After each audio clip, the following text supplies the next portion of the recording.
మిత్రులారా నమస్కారం. నేను మీ డాక్టర్ చిరుమామిళ్ళ మురళి మనోహర్. ఈ చక్కని వీడియో పుస్తకంలో మనం ఒక అద్భుతమైన ముఖ్యమైన అందరికీ అవసరమైన విషయాన్ని తెలుసుకోబోతున్నాం. ఇదే పేగుళ్ళల్లో గడబిడ శబ్దాలు రావటం. చాలామందికి ఇది అనుభవమే. కొంతమంది భయపడతారు, కొంతమంది తేలిగ్గా తీసుకుంటారు. భయపడాల్సిన అవసరం లేదు, అలాగని తేలిగ్గా కూడా తీసుకోకూడదు. దీనికి సంబంధించిన పూర్తి అవగాహన కలిగి ఉండటం అవసరం. ఇదే ఈ పెద్ద వీడియోలో మనం తెలుసుకోబోతున్నాం. చూడండి, పేగుళ్ళ శబ్దాలు చాలామందికి అనుభవం అవుతూ ఉంటాయి. వీటిని శాస్త్ర పరిభాషలో బవల్ సౌండ్స్ అంటారు. ఇంకా మెడికల్ పరిభాషలో అయితే బార్బోరిగ్మస్ అనేటువంటి పేరుతో పిలుస్తారు. మరి దీన్ని ఆయుర్వేదంలో ఆంత్ర కూజనాలు అనే పేరుతో పిలుస్తారు. ఆంత్ర అంటే పేగులు, కూజనం అంటే శబ్దం రావటం. అయితే దీనికి సంబంధించి కొన్ని చక్కని సులభమైన ఇంటి వైద్యాలు ఉన్నాయి. వరుసగా వీటిని తెలుసుకుందాం. మొదటి వైద్యం వాము, కరక్కాయ పెచ్చులు, చిత్రమూలం, లవంగాలు, దాల్చిన చెక్క, సైంధవలవణం, వీటన్నిటినీ సమాన భాగాలు కలపండి. వీటిలో వాము అంటే ఓమా మీకు తెలిసిందే. కరక్కాయ పెచ్చులు మీకు పచారీ కొట్టలో అమ్ముతారు. చిత్రమూలం ఆయుర్వేద మూలికల మ్యాంగళ్ళలో అమ్ముతారు. లవంగాలు మీకు తెలిసినవే, దాల్చిన చెక్క మీకు తెలిసిందే.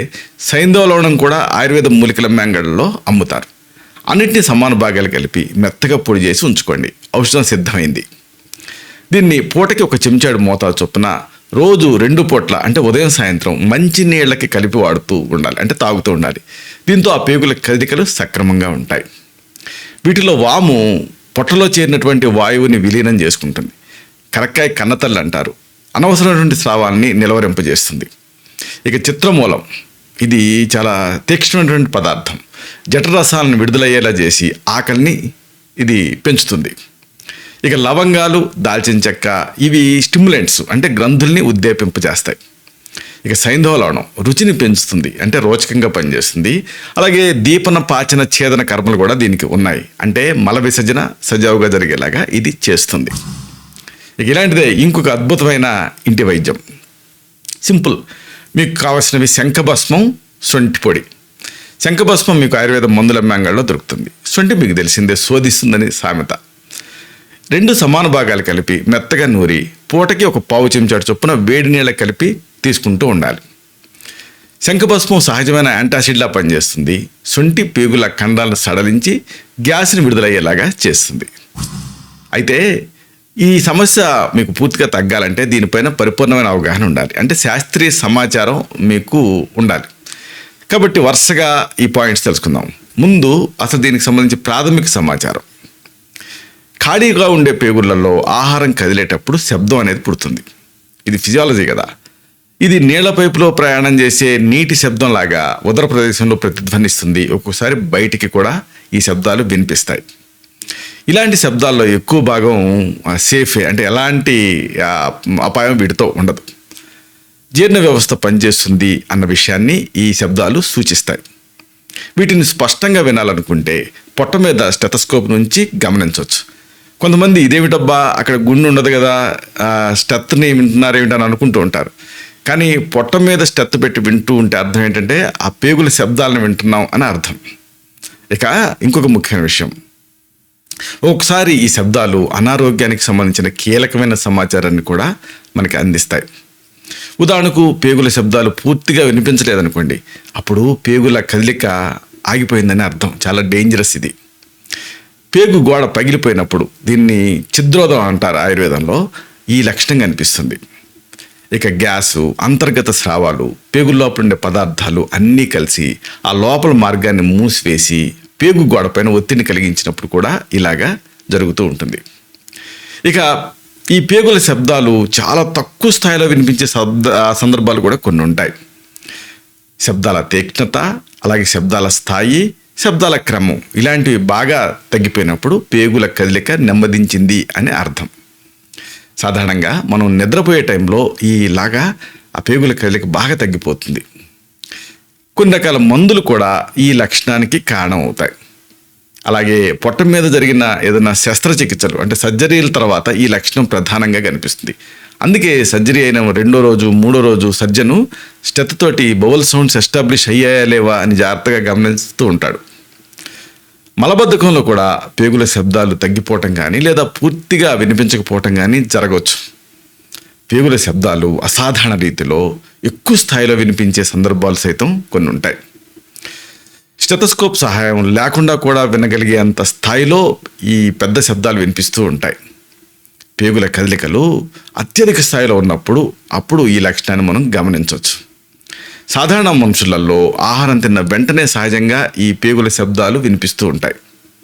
ఇక బాగా విరోచనాలు అవుతున్నప్పుడు కూడా ఈ లక్షణం కనిపిస్తూ ఉంటుంది. పేగుల శబ్దాల్లో మార్పు కనిపిస్తున్నప్పుడు ఇతర లక్షణాలన్నింటినీ పరిగణలోకి తీసుకొని విశ్లేషించాలి. వికారం, వాంతులు, మలబద్ధకం, విరేచనాలు, గ్యాస్ లాంటి అనుబంధ లక్షణాలకు సంబంధించిన సమాచారం సేకరించి అన్నిటినీ కలిపి అప్పుడు ఒక నిర్ణయానికి రావాలి. ఉదాహరణకు ముందు పెద్ద ఎత్తున పేగుల శబ్దాలు వినిపించి ఆ తర్వాత పూర్తిగా నిశ్శబ్దం అయిపోయాయనుకోండి, అది పేగుల గోడలు ఛిద్రమవటాన్ని కానీ పేగు మెలికిపడి ఒత్తుకుపోవటాన్ని కానీ సూచిస్తుంది. సరే, మరి అసలు ఈ పేగుల శబ్దాలకు కారణాలు ఏమిటి? సంక్షిప్త క్రియాగో నిదానశిచ వర్జనం ఉంటుంది ఆయుర్వేదం. అంటే కారణాలు కనుక్కొని సరిదిద్దుకోవాలి. పేగుల శబ్దాలు జీవక్రియలో భాగంగా మన అందరిలో కూడా ప్రొడ్యూస్ అవుతూనే ఉంటాయి. అయితే కొన్ని సందర్భాల్లో ఈ పేగుల శబ్దాల స్థాయిలో కనిపించే మార్పుని వేరే వ్యాధులకు లేదా ప్రమాదకరమైన స్థితులకు సంకేతంగా కూడా మనం భావించాల్సి ఉంటుంది. అలాంటి కొన్ని కారణాలని వరుసగా చూద్దాం. ఒకటి, పేగుల శబ్దాలు పెరగటము, తగ్గటము లేదా ఆ శబ్దాల లక్షణంలో ఏదైనా తేడా రావటమో జరగటం. ఎప్పుడు జరుగుతుంది ఇలాగా? హెర్నియా కణుతులు, పేగుల గోడలు ఉదరపు లోపల పొరలకు అతుక్కుపోవటం లాంటివి జరిగినప్పుడు పేగుల కదలిక పూర్తిగా నిలిచిపోతుంది. అప్పుడు లోపల మార్గం మూసుకుపోతుంది. ఇలాంటి సందర్భాలలో పేగుల శబ్దాలలో మార్పు అనేది వస్తుంది. అలాగే పేగులకు రక్తాన్ని సరఫరా చేసే రక్తనాళాలు అంటే మిజెంట్రిక్ ఆర్టరీ, దాంట్లో గడ్డలు తయారైనప్పుడు అప్పుడు ఆ రక్త ప్రవాహం అడ్డుకుపోతుంది. అప్పుడు పేగుల శబ్దాలలో మార్పు అనేది వస్తుంది. ఇలాంటిదే మరొక స్థితి ఉంటుంది. పేగుల కదలికలను ప్రేరేపించే నరాలు దెబ్బతిన్నప్పుడు పేగుల కదలిక మందగిస్తుంది. అంతేకాదు శబ్దాల్లో కూడా మార్పు కనిపిస్తుంది. ఇక దీన్ని అంటే ఇలాగ మార్పు కనిపించడాన్ని వైద్య పరిభాషలో పారలైటిక్ ఇలియస్ అంటారు. అంటే ఆ ఇలియం అంటే ఏంటంటే ఆ పేగు, అది ప్యారలైజ్ అయింది అని అర్థం. ఇక కాల్షియం తగ్గటం, ఇన్ఫెక్షన్స్, పేగులు మలంతో పూర్తిగా నిండిపోవటం, పేగులకి దెబ్బ తగలటం, పేగు లోపల మార్గం మూసుకుపోవటం, ఇలాంటి కారణాల వల్ల పేగులకు చేరే నరాలు దెబ్బతింటాయి. కాబట్టి ఇవన్నీ కూడా పాసిబిలిటీస్. అయితే ఇంకొక రకం మేనిఫెస్టేషన్ ఇదేంటంటే పేగుల కదలికలు తగ్గినాయి కాబట్టి శబ్దాల స్థాయి గణనీయంగా తగ్గిపోవటం. అంటే ఓపియేట్స్, కోడిను, యాంటీకోలినర్జిక్స్, ఫినోథియాజైన్స్ ఇలాంటివి కలిగినటువంటి మందుల వల్ల పేగుల శబ్దాలు బాగా తగ్గిపోతాయి. పేగుల శబ్దాలు తగ్గటానికి మత్తు మందు అంటే జనరల్ అనస్థీషియా, స్పైనల్ అనస్థీషియా ఇలాంటివి కూడా ప్రధాన కారణాల కింద ఉంటాయి. క్యాన్సర్ ట్రీట్మెంట్లో భాగంగా ఇచ్చే రేడియేషన్ చికిత్స వల్ల కానీ లేదా ఉదరం మీద జరిగే శస్త్రచికిత్సల వల్ల కానీ శస్త్రచికిత్స జరిగిన తర్వాత 1 నుంచి 5 రోజుల లోపు పేగుల శబ్దాలు బాగా తగ్గిపోతాయి. సరే, ఇంకొక మేనిఫెస్టేషన్ పేగుల కదలికలు బాగా పెరిగాయి కాబట్టి శబ్దాల స్థాయి గణనీయంగా పెరగటం. ఇలాంటి కండిషన్ ఎప్పుడు కనిపిస్తుంది అంటే నీళ్ల విరేచనాలు అవుతున్నప్పుడు పేగుల కదలికలు విపరీతంగా పెరుగుతాయి. దాంతోపాటే శబ్దాలు కూడా పెరుగుతాయి. ఇక చిన్న పేగుకి సోకే క్రాన్స్ డిసీజ్, పెద్ద పేగుకి సోకే అల్సరేటివ్ కోలైటిస్ అంటే ఇన్ఫ్లమేటరీ బౌల్ డిసీజెస్ అంటారు. ఇలాంటి వ్యాధుల్లో కూడా ఈ పేగుల శబ్దాలు బాగా పెరుగుతాయి. ఇక పేగుల అంతర్భాగంలో జరిగే రక్తస్రావాల వల్ల కానీ, ఆహారం పడకపోవడం వల్ల ఏర్పడే ఫుడ్ ఎలర్జీ వల్ల కానీ, లేదా ఇన్ఫెక్షన్స్ వల్ల ఏర్పడే ఎంటరైటిస్ వల్ల కానీ పేగుల శబ్దాల తీవ్రత బాగా పెరుగుతుంది. సరే, మరి ఏం చేయాలి? దీనికి కొన్ని సూచనలు ఉన్నాయి. పేగుల శబ్దాలు సహజంగా లేదా అసహజం అనేది చూడాలి. అసహజంగా వినిపిస్తున్నప్పుడు దానికి దారితీసే కారణాలు తెలుసుకోవటం చాలా ప్రధానం. దీనికి వైద్య సహాయం పొందాలి. వైద్య పరీక్షలో బాహ్య పరీక్షలతో పాటు మీ నుంచి కొంత సమాచారాన్ని కూడా తెలుసుకోవాల్సి ఉంటుంది. ఉదాహరణకు మీకు గడబిడ శబ్దాలతో పాటుగా కడుపు నొప్పి కూడా ఉందా, విరేచనాలు అవుతున్నాయా, మలబద్ధకం ఉందా, పొట్ట ఉబ్బరిచ్చినట్లుందా, ఇంకా మలద్వారం ద్వారా గ్యాస్ సక్రమంగానే విడుదలవుతూ ఉందా, మలద్వారం నుంచి రక్తస్రావం ఏమన్నా కనిపిస్తుందా, లేదా మలం నల్లటి తార్లాంటి రంగులో ఉండటం గమనించారా, ఇలాంటి విషయాలకు సంబంధించి వివరాలు అవసరం అవుతాయి. అవసరాన్ని బట్టి తదుపరి వ్యాధి వినిశ్చయం కోసం రక్త పరీక్షలు, ఉదరపు ఎక్స్రే, స్కాన్ పరీక్ష, ఎండోస్కోపీ ఇలాంటివి కూడా చేయించాల్సి ఉంటుంది. అష్టస్థాన పరీక్షలతో పాటుగా, అంటే నాడి, దేశం, దూష్యం, బలం, కాలం, అనలం, ప్రకృతి, వయహ, ఆహారశక్తి, వ్యాయామ శక్తి అని ఇలాంటి ఈ ఆయుర్వేదిక్ లైన్ ఆఫ్ డయాగ్నోసిస్తో పాటుగా వీటి సహాయం కూడా తీసుకోవాల్సి ఉంటుంది. ఇప్పుడు మనం చెప్పుకున్న ఇక్కట్లు ఏవీ లేనప్పుడు అప్పుడు పేగుల శబ్దాలను అపానవాత వికృతి కింద భావించి వైద్య సలహా మేరకు ఆయుర్వేద చికిత్సలు తీసుకోవాల్సి ఉంటుంది. మంచి ఫలితం కనిపిస్తుంది.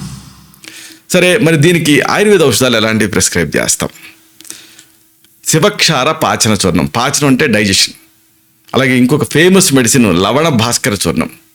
అలాగే ఇంకొక అద్భుతమైన మెడిసిన్ మహాశంఖవటి, చిత్రకాదివటి, ఆకలి పెంచుతుంది. ఇలాంటి మందుల్ని వైద్య సలహా మేరకు మీరు వాడుకోవచ్చు. ఇలాగా ఈ పేగుల శబ్దాల్లో మార్పు ఉన్నప్పుడు అదేదో సింపుల్ విషయంగా తీసుకోకూడదు. దానికి సంబంధించి పూర్తి సమాచారాన్ని తెలుసుకోవాలి. ఇలాంటి మరిన్ని ఇన్ఫర్మేటివ్ వీడియోస్ కోసం ఈ ఛానల్ సబ్స్క్రైబ్ చేసుకోండి. అలాగే ఈ వీడియోలో అప్లోడ్ అవడంతోనే ఆ విషయం మీకు తెలియడం కోసం బెల్ బటన్ని క్లిక్ చేయండి. అన్నిటికంటే ముఖ్యంగా ఇలాంటి అద్భుతమైన విషయాలు 10 మందికి ఉపయోగపడటం కోసం ఈ వీడియో తాలూకు లింక్ని మీ సర్కిల్స్తో షేర్ చేసుకోండి. శతం జీవ శరదో వర్ధమానః, శతం హేమంతాన్ శతం వసంతాన్. 100 శరత్తులు, 100 హేమంతాలు, 100 వసంతాలు వర్ధిల్లుతూ జీవించండి. Stay healthy, stay happy, be positive, keep smiling, stay safe. Love you all. శుభం.